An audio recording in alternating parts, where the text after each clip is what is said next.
Hello guys, welcome back to the after show Critic. So ഇന്ന് ഞാൻ review ചെയ്യാൻ പോകുന്നത് ഒരു ജാതി ജാതകം എന്ന സിനിമയാണ്. Starring Vineeth Sreenivasan and directed by M Mohanan. So ഈ ഒരു സിനിമ എൻ്റെ ഒരു അഭിപ്രായത്തിൽ ഓക്കെ ആയിരുന്നു, ഒരു ഫൺ എൻ്റർടൈനർ എന്ന് പറയാം. പക്ഷേ നമ്മളെ ഈ ഈ മലയാളം ഓഡിയൻസ്, അതായത് ഇപ്പോഴത്തെ ജനറേഷന് തൊട്ട് മുമ്പുള്ള ഈ ഓൾഡർ ജനറേഷൻ അക്സെപ്റ്റ് ചെയ്യാൻ പറ്റാത്ത കുറേ കാര്യങ്ങൾ ഇതിനകത്തുണ്ട്.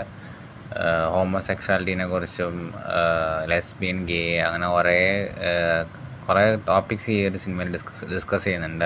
ടോക്സിക് മാസ്കുലിനിറ്റി ഡിസ്കസ് ചെയ്യുന്നുണ്ട്.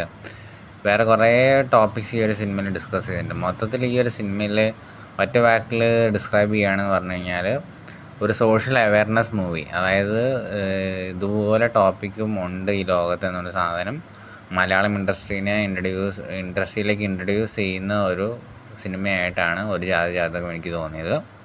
ഒരാളുടെ ഐഡൻറ്റിറ്റി എങ്ങനെ അയാൾ ഡിസ്കവർ ചെയ്ത് വരുന്നു. പിന്നെ വേറൊരു കോൺസെപ്റ്റുള്ളതെന്ന് പറഞ്ഞു കഴിഞ്ഞാൽ ഒരു കല്യാണത്തിന് വേണ്ടിയിട്ട് എത്ര ആൾക്കാർ ഒരു കല്യാണത്തിൽ പങ്കിടുന്നുണ്ട്. മൊത്തം കുടുംബത്തിൻ്റെ പ്രഷറും കുറേ ഓൾഡ് ആയിട്ടുള്ള വിശ്വാസങ്ങളും അതൊക്കെ ഫാക്ടർ ഇൻ ചെയ്യുന്നുണ്ട് ഒരു കല്യാണത്തിന്. പക്ഷേ എൻഡിങ്ങിൽ പറയുന്നത് ഒരു കല്യാണം നടക്കുന്നത് രണ്ട് കുടുംബങ്ങളിൽ നിർബന്ധിച്ചിട്ട് നടത്തേണ്ട ഒരു സംഭവമല്ല, പരസ്പരം അണ്ടർസ്റ്റാൻഡ് ചെയ്ത് കഴിഞ്ഞിട്ട് നടത്തേണ്ട ഒരു സംഭവമാണ് വിവാഹം എന്നാണ് ഈ ഒരു സിനിമ പറഞ്ഞു തരുന്നത്.